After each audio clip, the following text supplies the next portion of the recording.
Bonjour et bienvenue pour notre spécial agriculture européenne où nous allons vous emmener dans les îles et pas n'importe lesquelles. Nous commençons par la Réunion, ce département d'outre-mer français situé dans l'océan Indien qui compte 850 000 habitants. Il cultive son particularisme agricole, son addiction à la canne à sucre qui est une quasi-monoculture vouée à l'exportation. Il épouse bien en cela les problématiques de ces régions très éloignées et très favorisées par l'Union européenne, les fameuses RUP. Explication. Les RUP, c'est l'horrible acronyme des paradisiaques régions ultra-périphériques de l'Europe. C'est l'UE d'outre-mer, mais pas de tous les océans. Les territoires ultramarins des pays européens ne sont pas tous RUP. Bora Bora, pas RUP. Sainte-Hélène, pas RUP. Le Groenland, pas RUP du tout. Être RUP, c'est être dans le club VIP des ultramarins. Les régions ultra-périphériques de l'Europe sont au nombre de 9. Dans l'Atlantique Nord, il y a les îles portugaises de Madère et des Açores. Plus au sud, les îles espagnoles des Canaries. Et dans les Caraïbes, les françaises de Guadeloupe, Martinique et une partie de Saint-Martin. Et en Amérique du Sud, un territoire, la Guyane. Enfin, de l'autre côté du globe, 2 îles françaises, la Réunion et la dernière venue dans le club des RUP, Mayotte. Dans ces territoires, le droit communautaire s'applique, mais avec de nombreuses dérogations. Membres de l'espace Schengen pour certains, pas pour d'autres. TVA ici, beaucoup moins par là. C'est le statut UE à la carte. Car ce sont des régions très choyées. Elles possèdent seulement 4,5 millions d'habitants, soit un peu moins de 1% de la population européenne, mais ce tout petit pourcent a été subventionné à hauteur de 8 milliards d'euros entre 2007 et 2013, soit 4 fois plus de subsides en moyenne par tête que les autres Européens. L'Union européenne s'est engagée à développer ces îles et territoires et à compenser leurs difficultés. Éloignement géographique, handicap naturel, niveau de vie inférieur, prix des denrées élevés liés aux importations ou soutien aux productions locales. L'Europe envoie ses aides et les îles leur cargaison de produits dont les Européens raffolent. Bananes, ananas ou sucre de canne, des produits exotiques made in UE qui coûtent cher.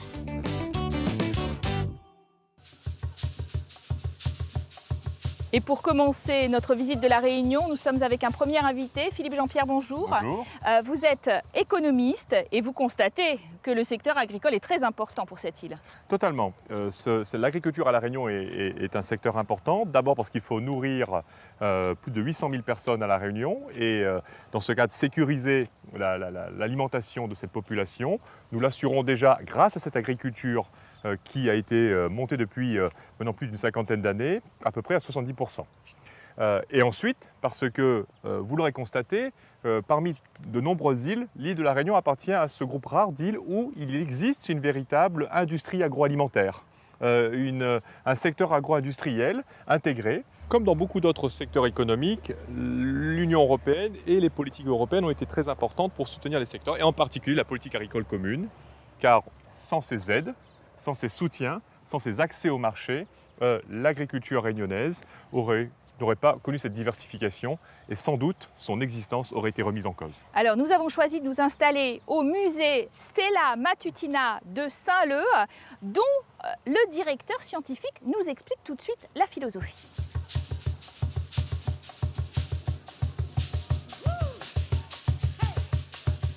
Le musée Stella Matutina a pour vocation de présenter l'histoire de la Réunion à travers le prisme de l'histoire de la canne et du sucre. À la Réunion, l'implantation de la canne et sa transformation, ce n'est pas qu'une aventure agricole et technique et industrielle, mais c'est aussi, et peut-être même surtout, une aventure humaine.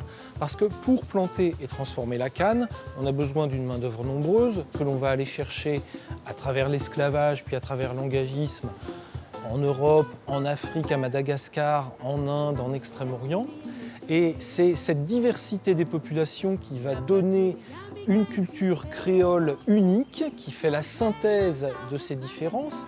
Et cette culture créole va être aussi un moteur qui permettra à la population réunionnaise de rebondir à chaque fois qu'elle sera confrontée à une crise économique, à une crise sanitaire majeure. À la fin du XVIIe siècle, l'île Bourbon produit essentiellement des cultures vivrières, puis elle se met à faire des cultures de rendement, donc telles que les épices et surtout le café, qui va dominer le XVIIIe siècle et qui va prendre fin au tout début du XIXe siècle avec les guerres napoléoniennes, mais aussi des événements climatiques et des maladies qui vont toucher le café n'étant plus une culture rentable, il va être remplacé par la canne. L'expansion de la canne et du sucre est telle qu'on va compter jusqu'à 300 usines sur le territoire réunionnais.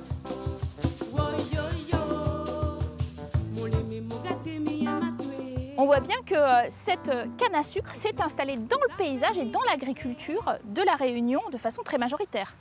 Oui, la canne à sucre occupe aujourd'hui 25 000 hectares de terres agricoles sur une surface agricole de 50 000 hectares. La canne à sucre occupe 6 000 emplois directs au total une population de 11 000 personnes. Et la canne à sucre contribue à peu près à 1% de la valeur ajoutée ou du PIB de la Réunion. Octobre 2017, date fatidique, c'est la fin des quotas sucriers. Est-ce que ça ne va pas déclencher une révolution pour le monde rural comme ça a été le cas pour la fin des quotas laitiers? C'est clair que cela soulève de nombreuses questions, de nombreuses craintes dans toute la filière. En même temps, on s'aperçoit que les acteurs de la filière ont souvent anticipé cette arrivée.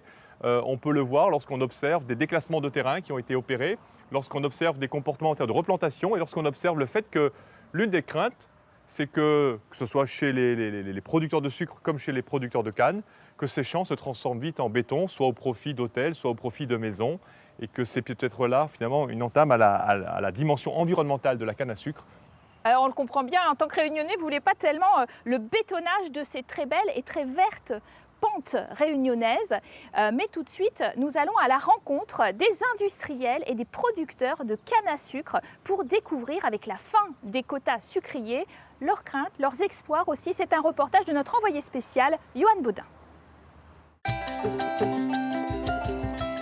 Ludovic termine sa deuxième campagne, dernière coupe dans sa parcelle de canne à sucre. Sur les hauts de Bras-Panon, son père lui a attribué 2 hectares de terrain pour apprendre le métier. On est obligé de faire la récolte à la main. Les machines, pas possible de récolter à la machine. Le terrain est trop en pente. Par rapport au soleil et tout, il faut être il faut être résistant, il faut avoir le courage, surtout, pour pouvoir gagner son petit boucher manger, comme dit Créole. 75% des champs de canne à sucre à La Réunion ne sont pas mécanisables et les exploitations sont de taille modeste, 8 hectares en moyenne. Autant de difficultés pour parvenir à la rentabilité. Ludovic gagne moins que le SMIC. Pour un jeune qui commence à s'installer, qui veut s'installer, surtout en canne à sucre, non, il n'y a pas d'avenir. Par rapport, déjà le foncier, il n'y a plus de foncier pour pouvoir s'installer. La canne, c'est une culture, c'est une tradition, ça, La Réunion. Il faut essayer de garder ça, continuer ça, et surtout d'aider un peu les planter. Ces 10 dernières années, 1 millier de planteurs ont cessé leur activité. Et avec la fin annoncée des quotas sucriers, le moral s'est encore assombri. Les cours mondiaux ont déjà chuté de plus de 20% l'an passé. Jean-Yves Minacci défend les petites mains de la canne depuis près d'un demi-siècle. Son dernier combat, maintenir un prix d'achat inchangé, près de 40 € la tonne de canne, plus du double des cours. Mais pour cela, Paris va fournir une enveloppe supplémentaire d'aide à la filière. L'État français a demandé l'autorisation à l'Europe pour verser les 38 millions d'euros, pour compenser cette suppression des quotas. Je ne sais pas si c'est temporaire, mais on n'a pas tous les ans à le commander pour demander de verser les 38 millions d'euros. 38 millions promis pour les DOM, dont 28 pour La Réunion, en plus des 70 millions d'euros alloués tous les ans ici par Bruxelles. Sur l'île, la canne à sucre est sous perfusion. 2 usines subsistent, propriété de Tereos.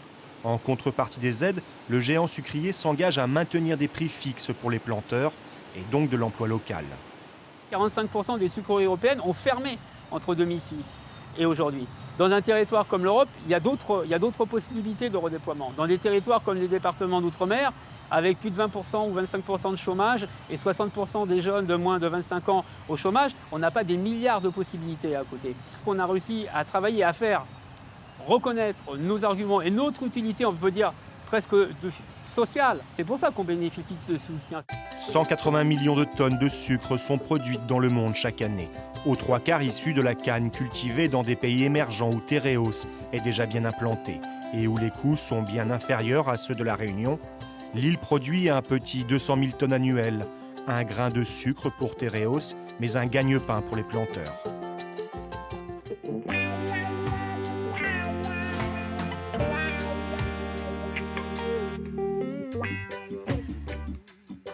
Nous recevons maintenant un nouvel invité, Thierry Robert, bonjour. Bonjour. Vous êtes député national, maire de Saint-Leu, la commune où nous nous trouvons, 33 000 habitants. Est-ce que vos administrés sont inquiets de la fin des quotas sucriers qui va toucher l'industrie de la canne en octobre 2017 ? Écoutez, c'est une certitude. Nous sommes tous très inquiets de ce qui va peut-être se passer. Je dis peut-être parce qu'on espère quand même qu'il y aura un véritable accompagnement, qu'il y aura la possibilité de faire de la diversification, qu'il y aura une volonté de l'Europe, non pas de jeter le bébé avec l'eau du bain, mais de regarder tous les avantages qui sont autour de la canne. Parce que, pour vous donner quelques chiffres, et qu'il ne faut surtout pas oublier, parce que ça aura des conséquences sur la société réunionnaise catastrophique, alors qu'on est déjà à 35% de chômeurs à l'île de la Réunion. La canne, c'est par exemple aujourd'hui entre 10 et 12% de la production d'électricité à la Réunion. Donc si on est dans l'ère du développement durable, d'économie d'énergie, je pense qu'il y a là moyen d'investir dans ce domaine via l'Europe. Il ne faut pas voir la Réunion comme les autres départements d'outre-mer, comme une charge pour l'Europe. C'est véritablement une chance pour l'Europe parce que ça permet à l'Europe d'être sur l'ensemble des océans au niveau mondial.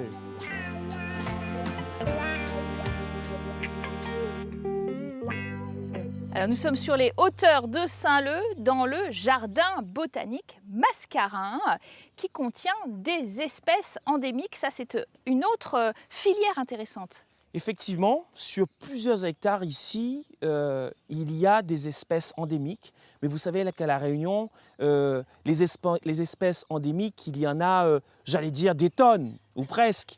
Il y a aussi une multitude de plantes médicinales à La Réunion, ça regorge, avec beaucoup de vertus.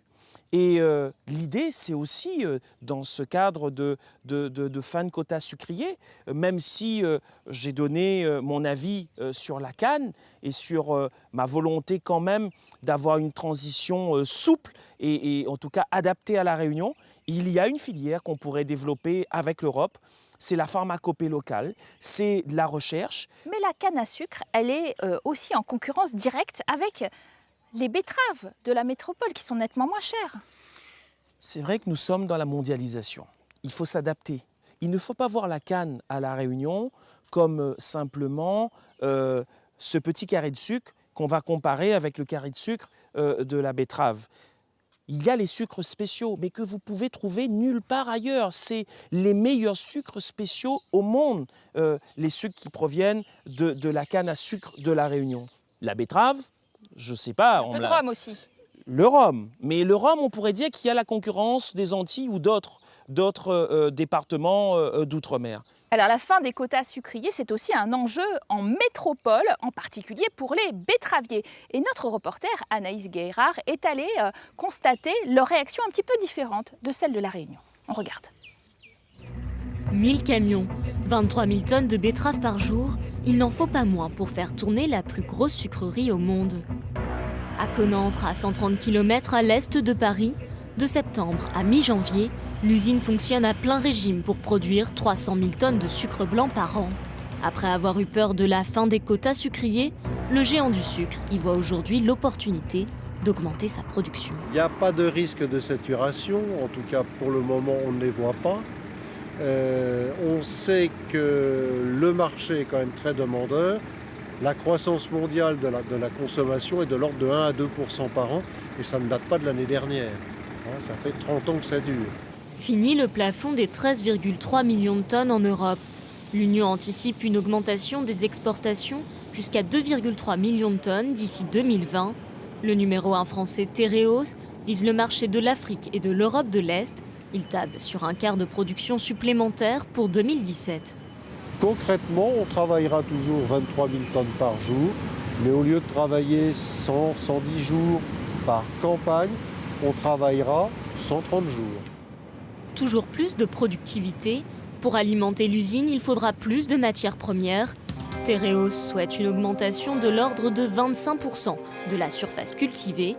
Mais du côté des betteraviers abonnés à un système de rotation des cultures, augmenter la surface de production est problématique. Donc je préfère faire des betteraves tous les 5 ans que tous les 3 ans parce qu'il y aura forcément une chute de rendement, un épuisement des sols. Donc ça sera plus productif. Pour ce producteur, la betterave représente 20% de ses cultures. Pour augmenter sa production, il devrait acquérir de nouvelles terres, un pari cher et périlleux qu'il n'est pas prêt à relever. Et malgré l'engagement de la coopérative pour un prix minimum de 25 € la tonne en 2017 et 2018, il craint d'y laisser des plumes. Ça va pas être facile puisqu'on avait quand même des prix garantis sur la partie sucre, tout au moins. On ne sait pas si ça peut se passer comme pour le lait, par exemple, avec une surproduction et une baisse des cours mondiaux. Lors de la fin des quotas laitiers, les éleveurs ont subi de plein fouet la chute brutale des prix mondiaux. Les betteraviers, eux, espèrent y échapper et continuent de miser sur la polyculture pour se préserver, une pratique encouragée par l'Union européenne.